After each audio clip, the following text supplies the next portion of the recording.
Hello, I'm Ollie and this is CriminOlly, where I talk about crime, pulp, horror, that kind of thing. Today, cosy extreme horror.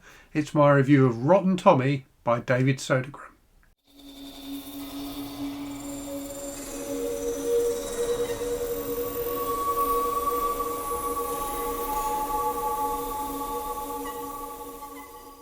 Before I talk about the book, I just wanted to talk quickly about the author because I think he's really interesting. So David Sodergren is a Scottish horror author who self-publishes all of his books.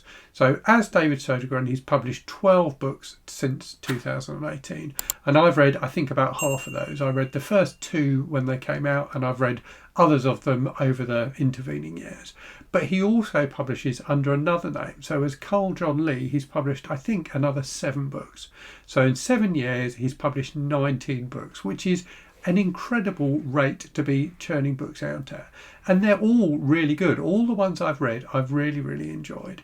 I suspect that traditionally published authors just don't have the luxury of publishing that many books because publishing houses will have kind of a routine, a schedule that they like to stick to with their authors.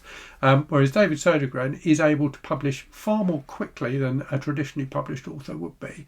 And, you know, clearly on top of the books, he's doing publicity as well. So, you know, he does all his own self-promotion. I used to follow him on Twitter, and he had a great account there where he talked a lot about kind of exploitation movies, particularly European ones from the 70s and 80s. And those, you know, it's that kind of film that really inspires a lot of his books. Certainly his second book, Night Shoot, was heavily inspired by Italian horror movies. And you see that again and again in his books. One of his other books I've read, Satan's Burnouts Must Die, is kind of like a kind of gang biker kind of a book. Definitely inspired by, again, you know, that kind of exploitation cinema. So I think he's really interesting, and I really applaud what he does. I think it's great he's able to publish as many books as he does, and to maintain that quality as well. I think he's really interesting and definitely worth checking out if you haven't read any of his stuff. Okay, so let's talk about Rotten Tommy, and I will explain why at the beginning I described it as cosy extreme horror. So this is a book that starts with a fantastic opening. So this grumpy TV producer getting brutally murdered, and then the action skips forward 40 years, and we meet the heroine of the book, a woman called Becky Sharp. And Becky discovers in the wall of her house, kind of walled away, she discovers 3 videotapes. Now, I'm a sucker for stories about kind of cursed movies, cursed TV shows and things like that. So that's a great opening for me. The TV producer getting murdered, and then 40 years later, someone finding these 3 videotapes. And what David Sodergren then does with these videotapes is fantastic. He really teases out the action in a way that fantastically builds suspense, because it's 2025.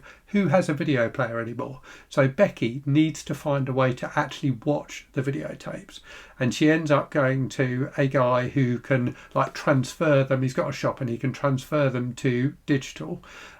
So she has to leave the tapes with him.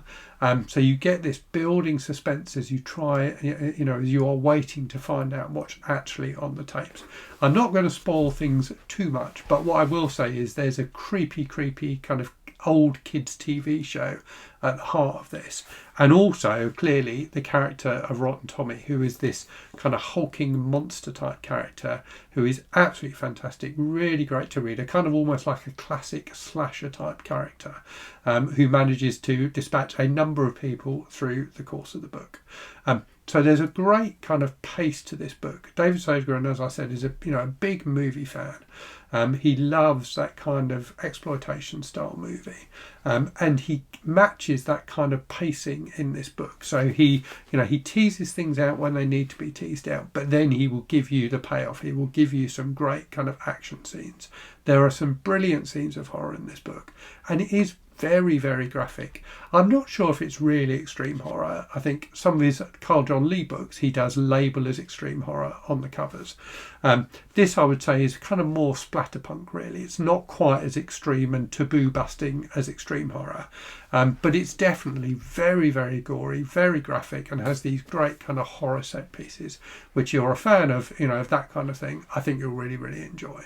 But there's also a load of humour in these books, in all of his books. books, but in this one in particular, I thought he did the humour very, very well. There's the guy who runs the store where Becky goes to get her videotapes transferred to a digital format. He's a very, very amusing character, and there are other bits of humour throughout the book. He does that really, really well. But the thing that I think really makes his books is the fact they have a heart as well. And that's why I said at the start that this is cosy extreme horror. He did it brilliantly in one of his other books as well, The Har, which is a book that kind of muses on ageing. So it has an elderly woman as the protagonist. And he does a really, really good job in that book of kind of connecting you with that character and making you understand her life and her emotions. The character of Becky in this book is autistic. And in fact, in the afterword, David Sodergren reveals that he was recently diagnosed with autism himself. And he portrays her fantastically. I tried to read another book with an autistic character recently, The Dentist by Tim Sullivan, and I didn't get on with it at all because I just didn't feel like the portrayal of someone on the autistic spectrum in that book was well done. It felt kind of gimmicky, whereas Becky feels like a real person. Autism is part of her character. It doesn't define her.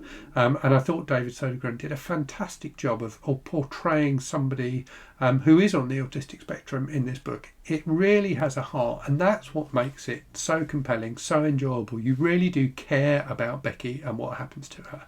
Now, as well as that heart, it has a fantastic imagination. There are some incredibly surreal scenes in this book which just had me absolutely spellbound.